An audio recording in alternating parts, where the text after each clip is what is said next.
welcome to Riding the Elephant, Doof Media's dive into Fred Saberhagen's Empire of the East and Book of Swords series. I'm Ruben Morehouse. I'm Elliot Diebold.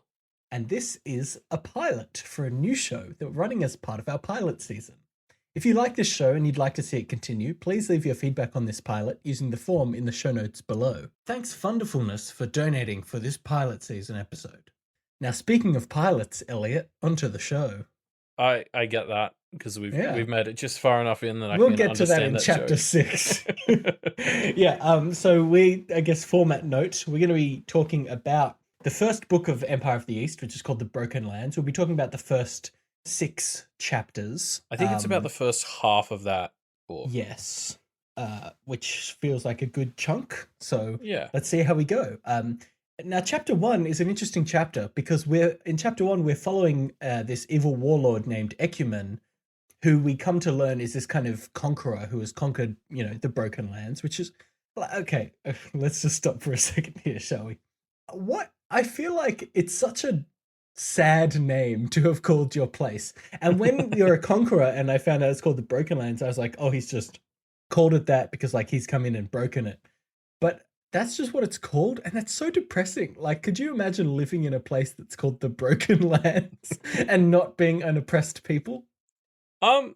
Yeah, I mean, I can think of some places in real life that have kind of like shitty names in their local language, I can see it. I wonder if it's gonna have like a hidden meaning, like so much of the book here that we're covering is about like uncovering some of the mysteries of this land. Yes. I want like there's probably going to be more to the name. Yeah, maybe it was called that long in the past, and that name has stuck around somehow. Yeah, I could exactly. see that. Anyway, so back on track. Ecumen, this warlord, has conquered the Broken Lands, and he kind of rules from this castle on the east. And he seems basically to have complete control over the lands, with a small resistance that call themselves the Free Folk, that hide out kind of towards the west. Yeah, I mean, because this is labeled chapter 1, but it's more of a prologue, really. Yeah, it's as far as I can interesting. tell, because it's at least where we're up to. We haven't returned to Eckermann's point of view, so it felt more like a prologue to me with the rest of it in mind. Because this is the villain that we're following, and Yeah. we meet our hero or group of heroes ish throughout the rest of the book. You're right.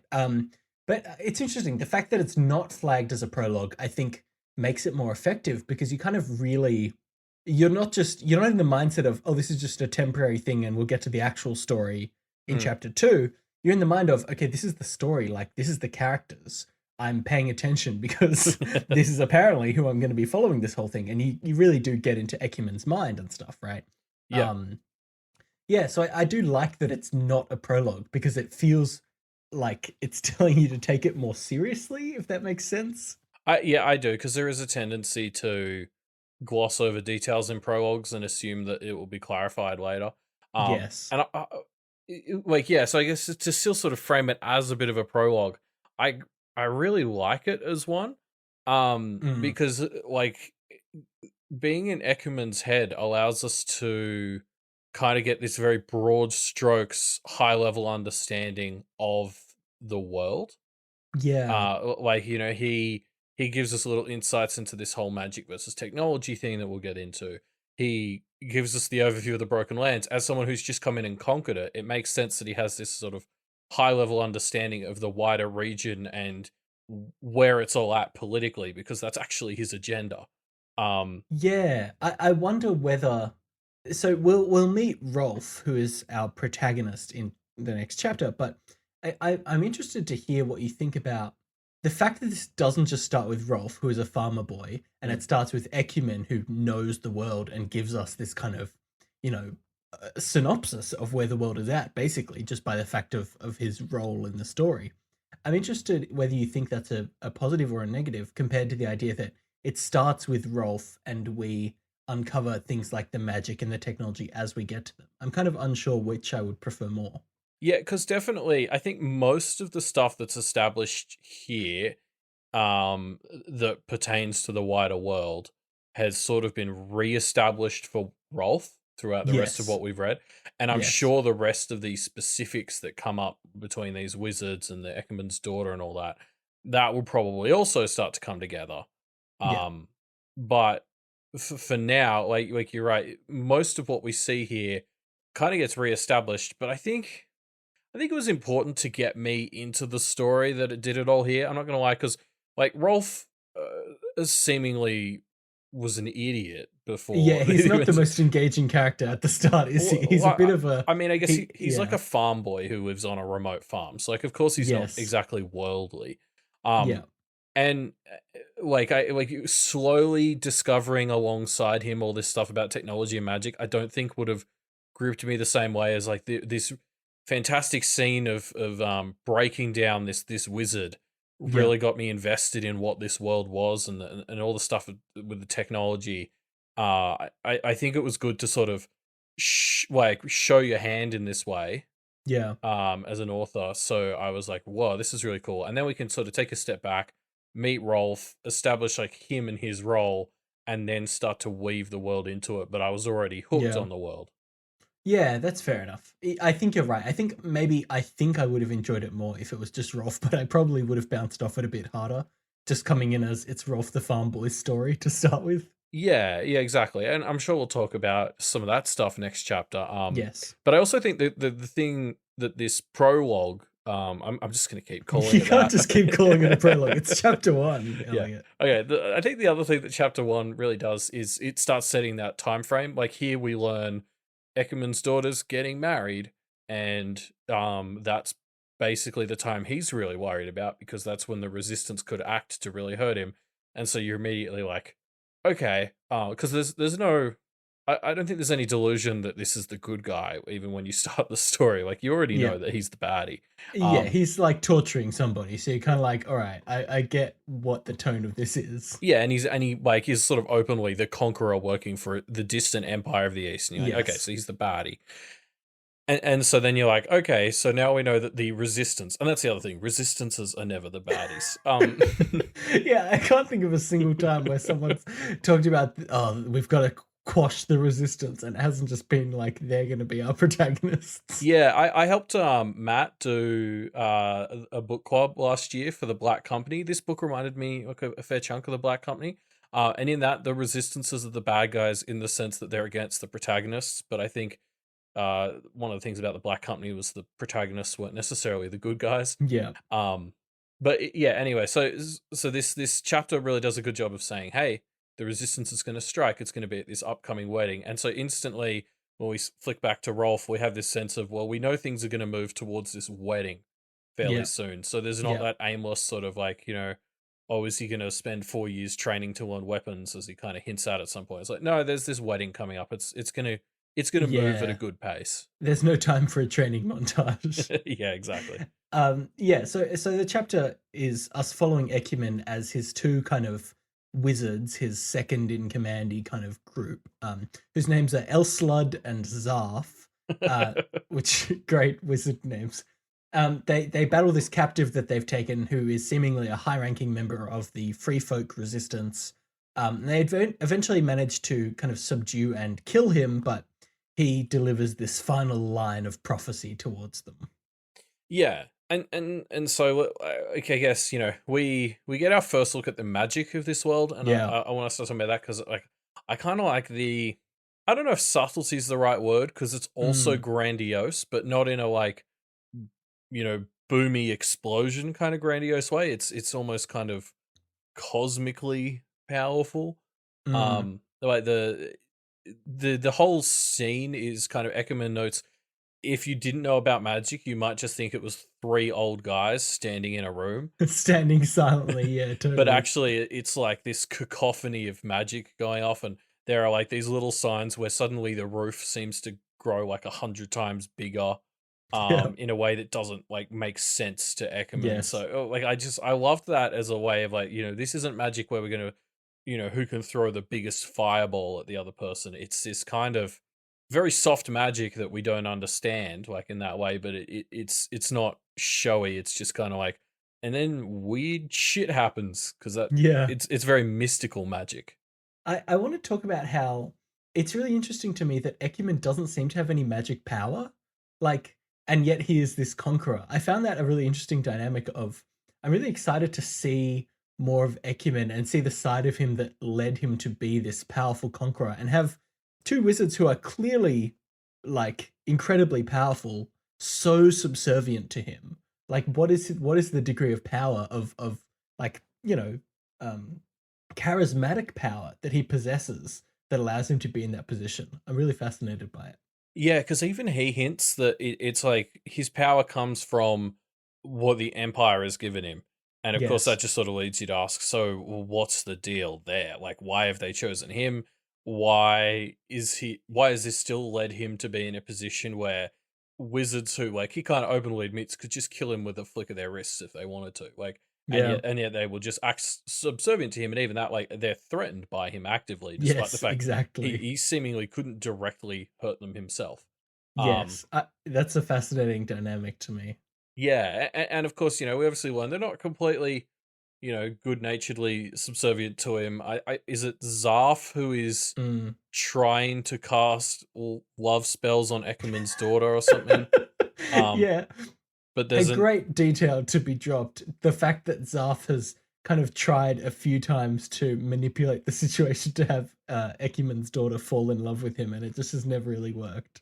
Yeah, from the sounds of it, mostly because Eckermann's daughter is a psycho, Yeah. which I can't wait to see more of her. I kind of hope that like halfway through the book, Eckermann gets killed off and she becomes the She real baddie becomes the because she enemy. seems Yeah. fascinating. And we've barely even seen her. In fact, she's barely appeared like on screen Yes, in a sense. we've had almost no description of her even. Yeah, yeah, exactly. But I think we should touch on the idea that this starts out seeming like it's fairly kind of standard sandals and sorcery stuff, but it's becomes apparent over the course of this chapter that this is our world far in the future, or at least a world like ours, as in there is references to forgotten technology, to the world that functioned in a kind of technological age similar to the one that we're in.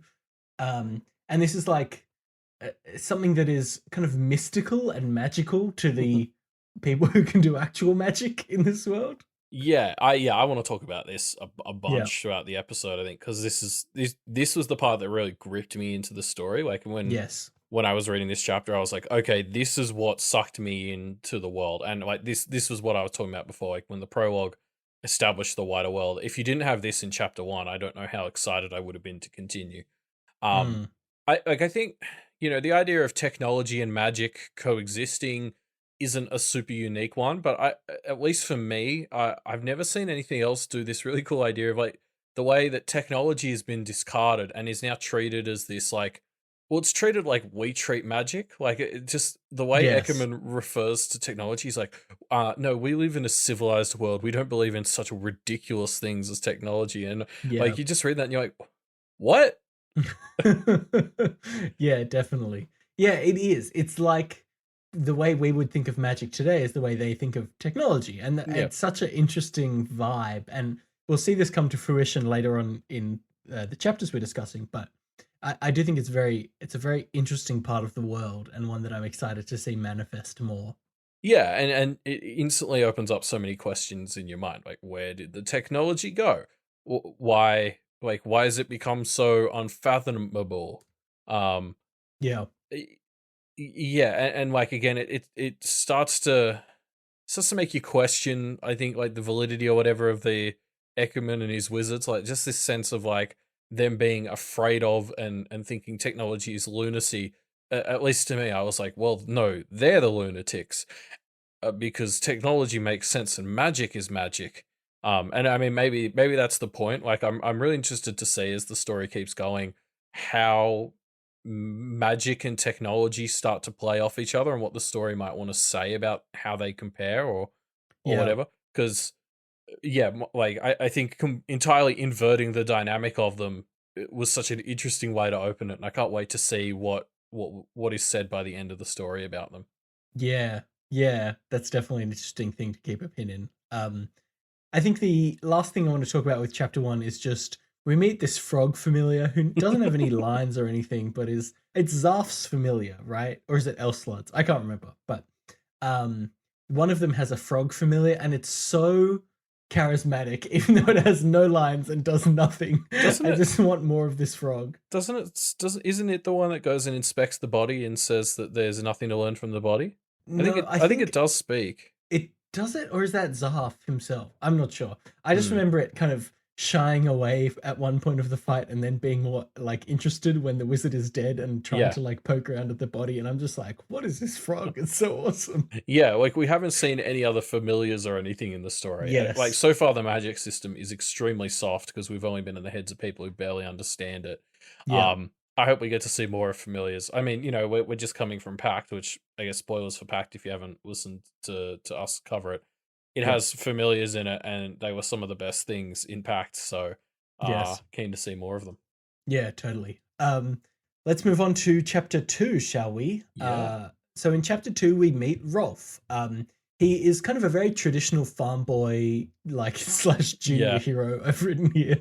I mean, like it is he is a trope, right? Like he's a classic fantasy trope of this farm boy who has some, who comes across some atrocity of war, which in this case is basically these dragons. And I actually thought they were dragons, but they're more like, I don't know, kind of like slimy dragons that are very small. Like, Well, yeah, it's that's interesting. they seem to range in size or something, but like, yeah, definitely. Like the point is, you're right. When I first read this chapter, I was picturing like, you know, 60-foot like Yeah. dragony dragons, whereas later on, I think we weren't there. They're maybe man-sized at their largest. Yes. And yeah, yeah. So Yeah, they're not huge things. Anyway, so these dragons from Ecumen's castle towards the east basically attack his village, and his family is murdered. And he vows revenge on the Empire of the East, and kind of is going to set off on his quest. And he crosses paths with this merchant Muick, who he starts to travel with. yeah, and so again, like this chapter really justified the prologue to me because without it, like I think I would have become pretty disengaged with how like tropey you sort of mentioned Rolf is. Like he Yeah. definitely didn't grab me at first. And this is an old book. It's hard to say if this is like a bit of a Friends effect, and it's just Mm, it's because we're reading it like 40-ish years after it came out. I think more than 40. mm. Um, but yeah, like I am interested at this point now to see where it goes. I mean, I guess we'll talk about more about Rolf as we learn more about him later on, but he definitely, like at the start, he definitely slots almost directly into, he's just an innocent farm boy working on the fields. While he's gone, his family get murdered by like an evil like platoon of enemy soldiers. Yeah. And it was just sort of like, okay, like, I understand this story. I guess let's Yeah. see where it goes from here. Okay, I'm just going to make the comparison here because I desperately wanted to in my notes and I held back, but I'm just going to do it. So it feels very Star Wars, right? Like it's the exact opening to Star Wars.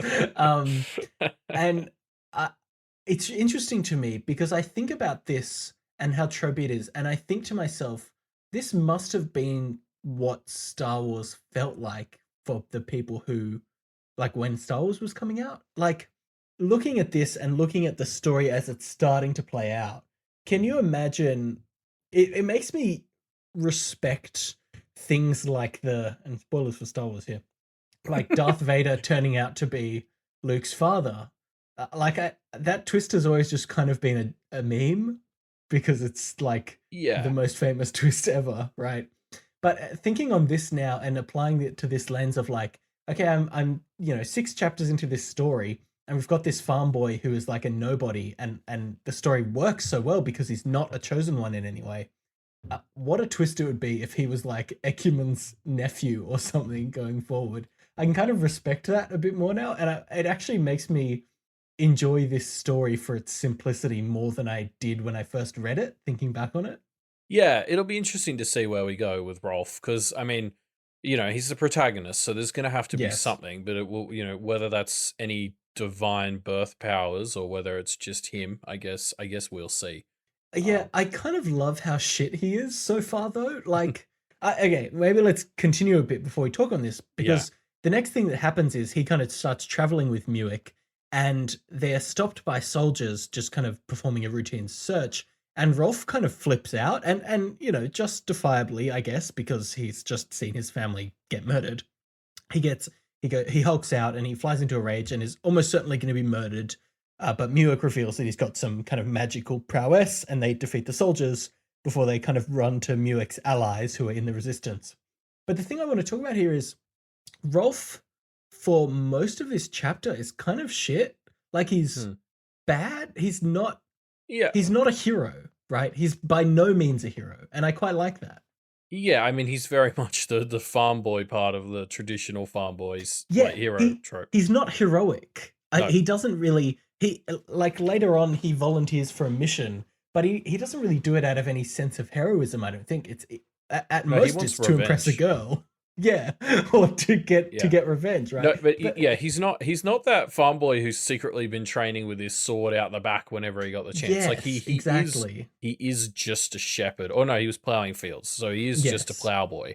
And I mean, like, I think as well, like, something I definitely got very heavily in this opening chapter is the second Rolf gets back to where his family is, he just sort of completely disconnects, and the language that's used for the rest of the chapter is very disconnected from him. Like, it does a really good job of showing how like traumatized he is by what he's going through. Like, there's the bit where the bit you mentioned where he throws the rock at the guy. It's like it's such disconnected language that's used there. I can't remember exactly what it was, but something like, before he sort of knew what he was going to do, the rock was flying through the air. Yeah, he notices that he's throwing the rock. He doesn't think to do it. And I mean, the same thing, like, when he runs into Muick, we didn't talk about this before, but he's been running through just the forest aimlessly for at least hours, but it's super unclear how long he was actually running for. It seems like it could be like 8 hours, maybe a day. It could have been overnight. Like, it's so unclear. And that's like the point is Rolf has no fucking idea because he was traumatized. Yes. He came back. Another part of disconnected language is he sort of comes back, notices his mum's corpse is there and it's naked, and he's just sort of is like, nope, not addressing that thought. And I was like, I love the writing here where when he's looking at the bodies, I can't remember the exact phrasing because I listened to this as an audiobook, so I couldn't take good quotes, but basically it's like, oh, he saw this face that if you put it back together, it could have resembled his mother's face. And it's really well written. I really liked that part. Yeah, it's very well written. And like the whole idea of, like, he thinks on, oh, my sister's missing. Why would they have taken her? I'm not going to think about that. And exactly. And the text basically says, look, he knows what's happening, but he's sort of refusing to think about it. And then he just sort of completely shuts down. And it's like, you don't really judge him for it, because I mean, you would. Like, this is totally the worst. So like, I think the writing in this first Rolf chapter does a really good job of establishing how traumatized he is by what happens here. I think our conversation has turned me around on Rolf a bit. Like, his interactions with Muick over the rest of this chapter, he doesn't present a lot of personality, but it is a potentially intentional that he you wouldn't be blank, right? Yeah. I think Muick is really interesting. I like because I'm reading off these notes. Like, I took these notes as I was going through the book, right? So some of these are already a little bit out of date, but I was really, and I still am interested to see more of Muick, because Muick spends this whole chapter kind of giving off the, oh, you don't want to do violence, like, real peacenik vibes. Yes. And then, when the fight actually starts, Muick just cuts these 3 soldiers up like it's Sunday breakfast. Yes. And then runs off and is clearly like a senior member of this resistance, and still kind of seems generally anti-violence even in the resistance. So I'm wondering, like, what's the deal there, basically? I'm very interested to learn more about Muick and where he draws these lines of non-violence, because he's clearly capable. So what's his deal?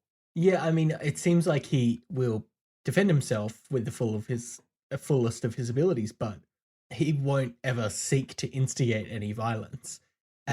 I find him very interesting, and I suspect that we'll see more of him as we go. You'd think so.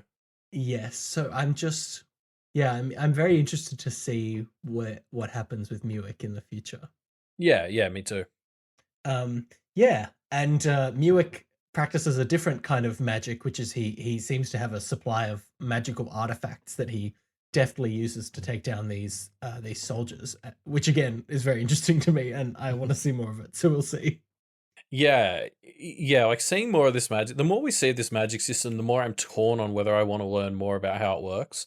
Because on the one hand, I think it's this great soft magic system, and watching people like Rolf see what wizards can do is just like insanity. And I almost don't want to learn more about it. But then there's also a huge part of me that, and again, those of you who followed us through Pact will know, like, I love unraveling how these systems work in these worlds. Yeah. So I'm very torn on this one. Yeah. That's the end of chapter 2, though. So in chapter 3, Rolf and Muick have reconnected with the rest of the Free Folk, or a kind of offshoot of the Free Folk, right? And they kind of hang out in this little outpost, I guess you would call it, until their location gets discovered, and they flee back to the main group, where Rolf meets a few new characters. So there's Thomas, who's the potential new leader of the Resistance now that their old leader, who's the character that we saw get murdered in the first chapter with Ecumen, is dead. Yeah. And there's Sarah, a girl who he immediately kind of starts teenage boying over. Yeah. I mean, yeah, this is sort of where we start to get a little bit more on Rolf, but again, like, he still feels like a bit of a blank slate. Yes.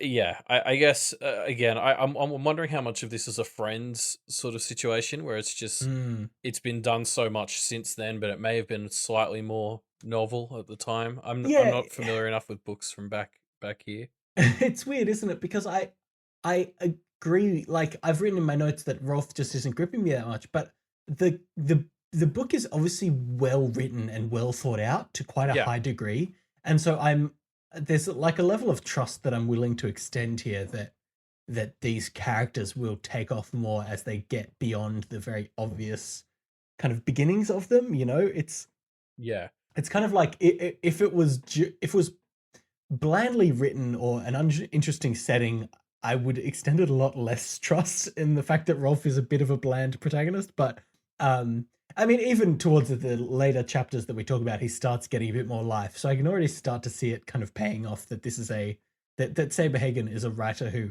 does, to some extent, know what he's doing. Yeah, you're exactly right. Like, I agree. I found myself not really in love with Rolf at this point, but invested enough in the world and the overall story to be like, I'm sure it's going to be fine. Yeah. And I don't know if we're 100% there yet, but we're also only like halfway through the first very short book. So we'll see. I did think the structure of this chapter was a bit weird to me at first, because like, what happens is we meet a few members of the Resistance at this camp they reached at the end of last chapter. Yes. And then about 5 minutes in, the location gets discovered, and we very quickly run off to the next camp where we meet the rest of and it was like, because I actually had thought we were already at the main Resistance camp. Yeah, but I thought that too, but then on reflection, there was only 4 people there, so if that was the entirety of the Resistance, it's real dire straits. Yeah, I don't know what it was, but I'd kind of assumed that was already where they'd gone. Like, in retrospect, it kind of made sense, because what it let us do is sort of meet the characters a bit more spread out. Like, yes, there was a reason that Rolf is meeting, I forget the name of the big one, the wizard that he talks to first. Yeah, he's just called the big one, so we can just call him that. He has an actual name, but I can't remember what it is, so we'll stick with his cooler name, the big one. The big one. But then, what a nickname. And then, like, after they run away, then he gets to meet like Thomas and Sarah, although Thomas is quite brief in chapter 3, really. Yes, I call him out because he becomes basically our secondary protagonist. Yes, yeah, exactly. But I guess also the idea of them having to like run away and hide is again showing how under the foot the Resistance is. They are a resistance. I think something that comes across so well in these chapters is just how hostile this world is. Like, there's no, even just like traveling on the road, they're basically under constant threat, right? And I think this book does really well to sell how dangerous this world is for these people. Like, there's basically no safe moments ever throughout these first 6 chapters. There's no point where they're like, okay, we can finally let our guard down. And you really do kind of feel that. You do feel the like underlying tension the whole time, just because anytime there's any semblance of like okay, it's good. We're in it. We're okay now. It goes to shit every time. Yeah, you're right. I think the narration does a good job of this because every character, pretty much all the time, is thinking about their position and how vulnerable they are. Yes. As you said, even when they're just walking around or when they're at home.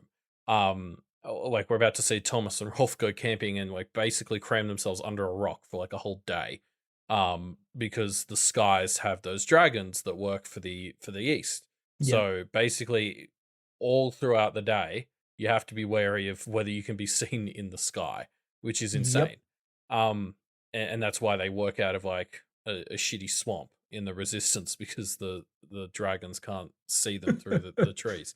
Yeah, we And get this. Sorry, no, continue. yeah, oh, and just gonna say, even but it goes the other way. Like even Rolf notices, like when they met the soldiers last chapter, he notices how one of them is staying on the horse, like keeping lookout, despite the fact that Rolf notes there was nowhere for them to run because they're basically surrounded by flat marshland everywhere. Yeah. So there's this real sense, even for the east, they're permanently on guard. So it's just everyone is just tense as shit in this world, and Yeah. and never feels safe. Yeah. Yeah. It's yeah. The dragons. There's an inversion of that with the dragons, right? Because we learn that there's this weird relationship between the dragons and these kind of giant owl creatures that Yeah, Rolf meets. And the way it works is the dragons I are think they're really called the Guardians of Gahul. yes, sorry, the Guardians of Gahul. Because these dragons are very strong during the daytime, but as soon as it becomes nighttime, the owls are stronger because they have better dark vision, etc., right? Yeah, They're more better kind of silent predators. And so there's this weird relationship between these two where it's a back and forth where during the day it's the dragons, during the night it's the owls, and it's this weird relationship that these species have with each other. I think it's yeah, just this whole world is so precarious, you know? yeah. I really like that duality they have where, because again, because the owls work at night, it's kind of and the owls are working with the resistance. It lends this idea like the resistance is doing small covert operations at night with the help of the Yes. owls, whereas there's just thousands of these dragons and they just swarm the skies, and that's so emblematic of how the east operates. Yeah. Um, you know, I wonder. You brought up that idea. I hadn't really thought of it quite as explicitly, like the cycle between the two of them and how they interplay. I wonder if maybe that's what magic and technology are in this world. Maybe they rise and fall Mm. in a kind of sine wave thing, and Rolf's going to be bringing about the new age of technology as magic dwindles or something. I don't know. Yes, yes, I could see that happening. I think it's interesting that there's no clear like magic is good or bad, and technology. I mean, technology seems like it's going to be coming to the aid of the goodies here, but Hmm. assuming that these things are kind of systems, it would make sense that if magic is used by the goodies and the baddies, then technology will presumably also be that. So I'm interested to see what that looks like as well. I absolutely like. I think that's one of the things I'm most excited to see towards the end of the series is Yeah, what we this say about this Ecumen with a ray duality. gun shooting at people. Yeah, yeah, yeah. What we end up saying about magic and technology? Because to me, especially the way they're inverted in the chapter one, I've already started thinking them as of kind of really the same thing, but operating on different principles. Yes. And so I'm just going to be so interested to see what the message of the book is with regards to them by the end. Yeah, definitely. Um, so yeah, they're kind of hanging out at the camp when one of these owl creatures appears and tells everybody, "Hey, I think I found the elephant." So should we talk about what the elephant is? Yeah, because it was actually mentioned in chapter one, and we didn't quite go into it, but well, let's leave exactly what the elephant is until we get there. But I feel yeah, like we even still don't. I mean, we have an idea of what it oh, means, we have but a general idea, but you're right, yeah, we don't fully understand it. And we are saying elephant because that's at least how the narrator in the audiobook says it, and that feels correct as yeah, well. I love it as a way of like the whole point of this image of it being an elephant is so hilarious because that's so mundane to us, but the elephant is treated as this like super, it's like the holy grail of their world. Yes, Um, exactly. and so the idea that they would mispronounce it as the elephant is just like if that was something they came up with for the audiobook, it was perfect because it completely sells the reverential kind of mysticism the image of the elephant has. The elephant. Yeah. So basically they talk about the elephant as being this remnant of technology that they almost think of it in the way that we would think of like Jesus, I guess. Like Well, a it's more like I stuck with that idea of the like the Holy Grail. Like it's this yeah, yeah, true. it's this relic of like, yes, back when technology ruled the world, it was this great and powerful artifact. And I mean, But it again, it's that whole thing where they treat technology the way we treat magic. Like it's like, it's like if we were sitting here talking about, yes, back when magic ruled the earth, yeah. the Holy Grail was left, and if you get it, you get all these amazing magical powers. But it Like it that's what they talk yeah. about the elephant as. They seem to ascribe a sentience to it, which is interesting to me as well. Like it's Yeah. not just a tool, it's a creature, right? Well, there's like two disparate concepts there, I think, because there's the elephant, and then there's like Ardneh or Ardneh, yes. yeah, I don't know how to spell that because again, Which audiobook. Ardnett also seems to be a vaguely defined concept. Actually, it's a great line when Rolf is talking to the big one and asks about Ardnett, and the big one says, "Oh, I think we've just invented a god for ourselves." And I'm like, "Yeah, you know what? That's exactly what you've done. This is how Um, gods start." yeah, exactly. So I'm super interested to see what Ardneh's deal is because you're right. That seems like a sentience. Is that going to be some sort of AI or something?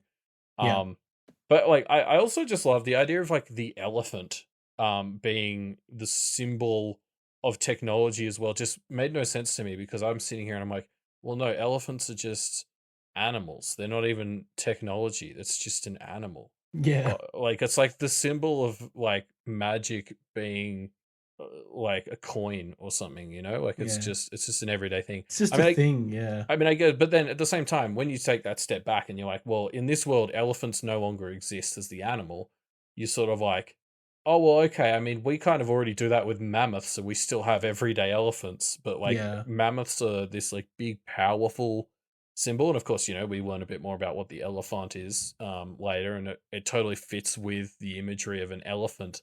Um, but especially considering elephants have history as creatures of war, yeah. but just the way they're reverentially referring to the elephant, and you're just kind of like, that's just an animal. I went and saw Yeah. that at Taronga Zoo. Yeah, Like, I saw one of those a few days ago. yeah, Yeah, totally. So chapter 4 is Rolf and Thomas heading to the cave to try and find the elephant as described by this bird. So there's a chasm that they have to jump across to get there. And it's a difficult one. Rolf is brought along because he seems to be the only person light enough to jump across with the owls helping to give him buoyancy. And so he jumps across, finds the elephant as Thomas is forced to flee from approaching soldiers. yeah. And I mean, so this chapter's really split into two halves. We have this first half, which is just kind of Thomas and Rolf talking slash hiding under a rock from the dragons for like the whole Yeah, day.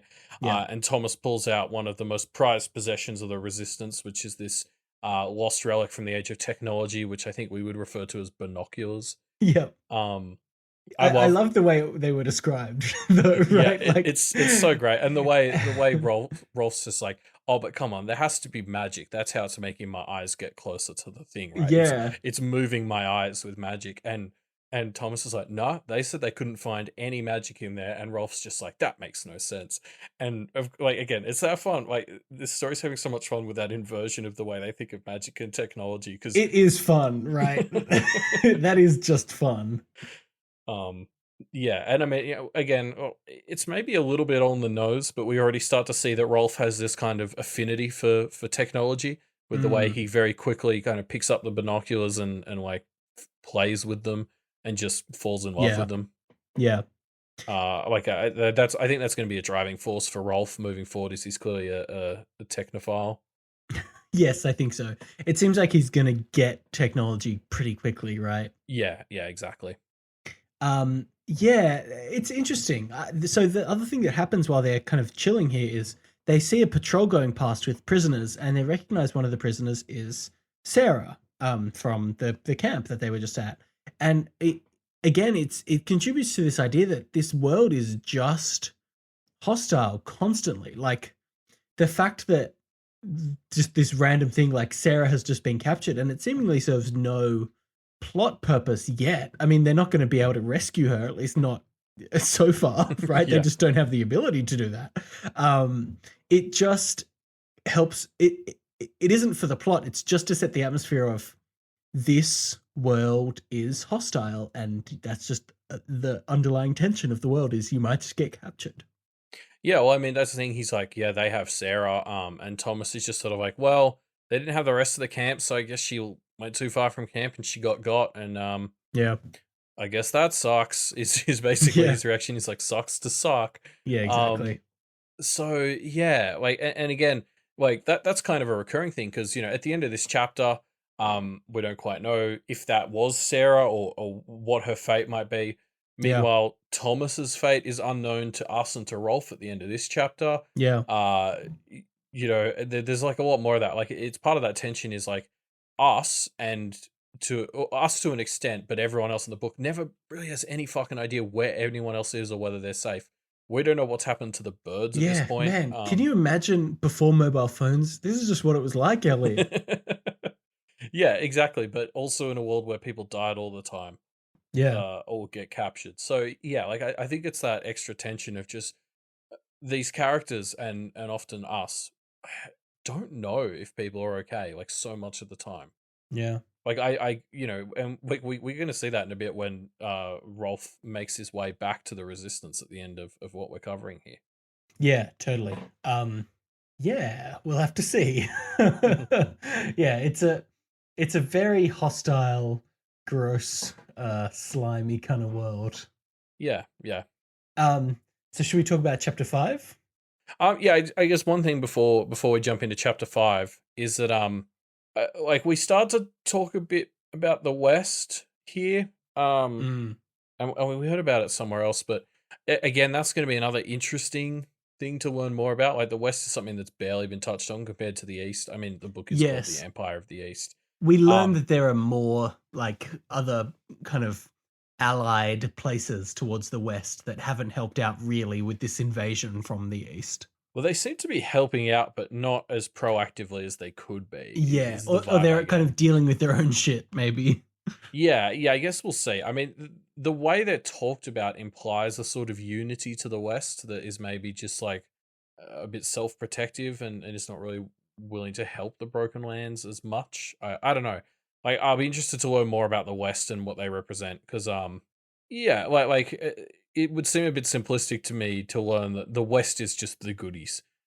Yes. Especially if you try to fit the metaphor into like the real world of like the East versus the West and that like that's Ooh. yeah, exactly. So hopefully we'll learn a bit more about the West and there's a bit more to them than that. Yeah, I'm sure it won't go that simplistic. Yeah, I hope not. So chapter 5 changes perspective, and we're in Thomas's perspective now. Who was forced to flee as the soldiers approached, as we saw in chapter 4. Basically, he runs away and does a few little tricks. He's basically being unintentionally followed by soldiers, right? And he is never seen by them. He kind of throws this stone to distract them, and then he gets away. And he almost is completely safe when he realizes that he's been caught in the middle of a huge training exercise, and there are basically hundreds of soldiers surrounding him. And he basically has to hide and try and wait out this training exercise. And he almost is just completely unintentionally caught before the owls have to basically sacrifice themselves to prevent him from being discovered. Yeah, we don't know that they're dead, but like the odds don't seem good that they're not. Um, Either dead or heavily injured. yeah, and captured. Um, you're right. It's a really fun kind of tension for this chapter because he's basically being chased and cornered by a group that doesn't even know they're looking for him. It's the unluckiest thing ever, right? Yeah, he's accidentally stumbled into this massive training exercise, and all these people are basically practicing searching and cornering someone, and he's just accidentally walked into the trap. Yes. Like It's so fun. it's this like hilariously tense situation because you're like, well, if he does actually get caught, he's completely fucked. But also, there's that hope because they're not actually looking for him. It's so fun.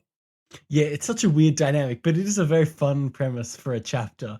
And Mm. I really like Thomas as a secondary protagonist here. Like he's clever and he's smart and strong, and he's much more the kind of hero that we would expect in this kind of story. Mm, mm. Um, yeah, he's a fun. It's almost like he's a bit different to Rolf in that it almost Mm. feels like he's kind of the same trope, but a bit further along the Yes. journey. Almost like he's the natural born hero who has grown up into a bit more of that hero and is, I guess, about to unlock his actual hero's journey. Yeah, he's now the reluctant kind of leader of this group because Yeah, the actual powerful character has just been murdered in the first chapter. So yeah, he's kind of reluctantly having to be the leader, and he's obviously not great at it, but he's kind of figuring it out. Yeah, it's interesting. yeah. You're right. Like I had just assumed because we had like 4 chapters in a row of Rolf that Rolf was just the character now, the POV character. And I was pleasantly surprised when suddenly Thomas was also on the docket because I was like, oh, this he's actually really fun. Yeah, totally. Um, so yes, Thomas manages to not be detected, but he's obviously unsure what happens to the owls, and he tries to kind of find his way back to Rolf, but along the way finds this dead dragon and kind of searches its pouch and finds this uh, orb, right? And as he takes this orb, it seems to summon a storm, which causes a bolt of lightning to strike the orb. And Thomas is warned by a mysterious woman just in time to throw the orb away before it's hit by lightning, and he almost is killed. um, yeah, yeah. And so this sort of it's like we unlock a whole new angle to the story. Yeah, I Or- know. It Like it just we seems like he was going to go back to meet Rolf, but suddenly this whole other encounter just like forces him off in a different branch. Yeah, like the Oasis had been seeded in our minds, and some in like chapter 4, they kind of look at it and they're like, "Oh, that's weird. The storm's moving," and obviously that comes up a bit later.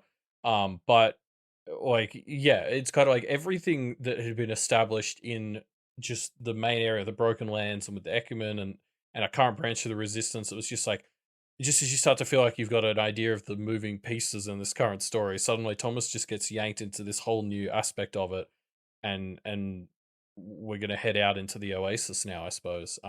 Yeah. And I'm interested to learn what is different about there and what we're gonna get to say about technology and magic there. Yeah, and I think that's why I do have more of a level of trust for this story is because it does seem like the world that is being built is very rich and there's a lot of space to play in, and I'm sure the kind of Oasis stuff that we're starting to play in and the elephant stuff that we're playing with obviously is just parts of this whole of this world that we're going to explore over the course of this series. And I think there's also a spin-off series of books that also is set in the same world. So there's clearly Yes. So in a fact, lot of like stuff. we talked about it briefly in the intro, but this is the so there's the Empire of the East here, which is a little series of 4 books, and then there's the Book of Swords, which I think is the much bigger, both in terms of number of books and popularity. So the Book of Swords, I think, is Seberhagen's like main series, and this is Yeah. often considered the little prologue. Yeah. Um, so it was published first, though, I think. So like it's cool that we started here, but it'd be interesting if we move forward with this to explore the Book of Swords a lot more and see more of the world as most people understand it. Yeah, definitely. But yeah, I guess the thing I'm trying to say is that the depth of that world is already starting to come across, even in the Yeah, fifth chapter in this book. yeah, yeah. You're absolutely right. Like there's definitely a deep sense of world building in this book already.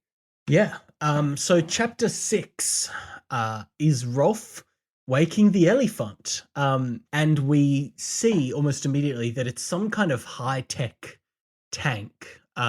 He Yeah, basically spends time just trying to figure out what all the buttons do before realizing that Thomas and the owls aren't coming back. And so Rolf decides to head back to the swamp to tell them, hey, I found the elephant, but he's captured by soldiers on the way there.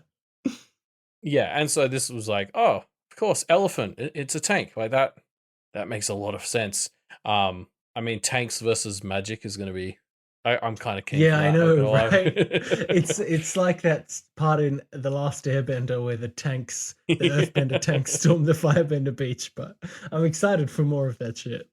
Yeah, yeah. And I mean, a big part of the premise of this chapter is watching someone who's never encountered technology before work their way through like a Yes. pre-flight checklist And it was again. I think this book's having a lot of fun with presenting technology as this very magical thing. Yeah, Watching Rolf like figure his way through the checklist, which he doesn't even know what that means, but he can yeah, sort of he groks from the GUI again. Like he's got that affinity for technology because even most people in the modern world can't understand the simple user interfaces. yeah.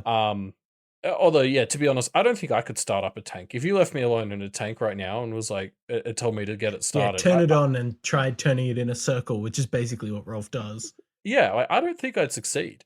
It Um, doesn't seem the most intuitive UI, I've got to say.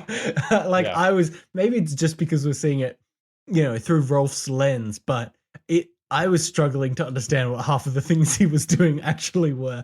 Obviously, yeah, some of them were like, oh, he's testing the weapons, he's testing the engine, he's turning it on, like blah blah blah. He's turning on the controls and the navigation and stuff, but some of it was just nonsense. yeah, but it's got nuclear power, which is why it makes sense that it still Could works. work, yeah. Yeah, so yeah, I don't know, but it was definitely fun watching him kind of unravel what he was doing, and even though he didn't get it, I think the text did a good job of making it just clear enough what was happening that I was like, okay, so that must be he turned like auxiliary power on, and and now he's turned this on, and that was like the missiles or whatever. Yeah. So yeah, just fun. Yeah, no, it was fun. And I do really like the idea of there's just been an old tank sitting in a cave for hundreds of years. Yeah, yeah. um yeah, I mean that's the end of chapter 6, right? Yeah, I mean, yeah, and right now, especially as you said, with the tank operating, we're left sitting here thinking, what? Why is technology gone? Like, Yeah. if they had nuclear powered tanks in this world, why? How do you reach the point where you forget that they're there? Like, if because my first theory was like, well, if magic just sprung up, did they just leave technology behind? But that doesn't really Mm, make sense because like shit like binoculars kind of proved their usefulness here. So yes. what happened to technology that's made everyone think it's barbaric and ridiculous? Yeah. It seems to me that there is some kind of, war or something that happened at some point that meant that technology got left behind. Um but I don't know what that could be. That Yeah. means it gets left behind so holistically. Yes, to the point where it's considered ridiculous that such a thing happened. Yeah. Or could happen. Like the idea that binoculars, which seem relatively primitive, like or telescopes, like that's not particularly advanced technology, and even that's just been completely lost in this world. Yeah. I'm excited to see more of the backstory of this world. And it's Yeah. interesting considering the how this book started and my thoughts about how it started with what is seemingly a very traditional setting and a traditional kind of tropey story, and where it is at the end of chapter 6 where it's deepening a lot both in terms of the characters but also in terms of the setting. It does make it a lot more interesting to me and make it a lot more give me a lot more desire to continue discussing this series of books. Yeah, yeah. Like uh, we're doing a bunch of these pilots. We don't know which one we're going to pick up to be Yeah. to be a full series. Yeah. If this one doesn't make it, I think like at least I'm gonna want to go and finish reading at least the Empire of the East trilogy. Yeah. And it'd be cool to come back and talk about it. At least somewhere else. Like even if this doesn't get picked up to series, I want to finish the story and then come back and talk about it because it's such an interesting premise, and I'm Yeah. I'm definitely hooked. Despite how many tropes seem to be in this story, it does have a lot of interesting ideas and ideas that I think are worth diving into a bit more. Yeah, yeah, exactly. But unfortunately, that's all we have time for in our pilot, in our riding the elephant pilot. Sorry, the elephant. Yes. So if you enjoyed riding the elephant and want to see this series continue, please leave your thoughts on this show using the form that is in the description. That is where our decision to continue the show will be based off of. So go to forms.gle/capital W lowercase s. No jokes, but it is in the description if you want to read it. Yeah, yeah. Ruben was barely getting started on that URL, There's a so lot of characters in that so go check it URL. out. And again, this episode was brought to us by Funderfulness. Yes. So yeah, so thanks again to Funderfulness for donating during All Packed Up to get us to do this pilot season episode. I think, as you can tell, we both really enjoyed diving into this series, and yeah. So leave your thoughts in the form, or if you want to chat with us directly about your thoughts, you can get onto the Doof Media Discord. There's a pilot season channel where you can discuss this pilot and what you thought of it. Now, to get onto that Discord, is it open to anyone, Elliot? it is not, unfortunately. It's just for our patrons. No. It is open to anyone if that person pays $1 a month to the Doof Media Network. Okay, I'm sorry, I didn't get that. That's the stick you were throwing me. Come on. Yeah. So there's a ton of great perks for being a patron. Not just pilot season related. There's tons of other things. Ruben and I have just started a game club. Yes. And the voting for which game we do in that it takes place just for the patrons. Yeah, if you donate $10 a month or more, you can come to our monthly Doof and is it $10 or $5? No, it's $5. It got put down even cheaper. It's a discount. If you donate $5 a month or more, you can come to our monthly Doof and Chill hangouts. This month, a bunch of people on the Discord are doing Portal 2 co-op races. So you and I, Elliot, are going to be racing Scott and Matt and a bunch of other people in the community to see who can get through the most Portal 2 levels, I guess, in an hour, I think it is, or 2 hours. It's 2 hours, yeah. So we've had one time submission. Two of our patrons already teamed up and set a time. The two of us setting a time because everyone's time is 2 hours. Set a distance. Yeah, a distance, I guess. Yeah. Yeah, so the two of us will be teaming up to take down Matt and Scott at some point this month as well. So yep, access to that competition and those streams is all for patrons at the $5 and above tier. Yeah, totally. So head on to patreon.com/Doof Media and you can find out more about all the great perks that you can get for supporting the network. Yeah, so I hope you enjoyed the pilot and we'll see you next week for the next pilot. We're journeying into a pilot on the Sandman series by Neil Gaiman, I think is next. The title of that episode will be Mr. Sandman, Bring Us an Episode. I was thinking we just call it Bring Me a Dream. Bring Me a Dream? Yeah. Title we'll in workshop progress. Yeah. All right. Hop on Discord and give us your suggestions. As we always say at the end of each episode of Riding the LA Font, take it away with that signature outro, Elliot. Technology sucks. See you next time.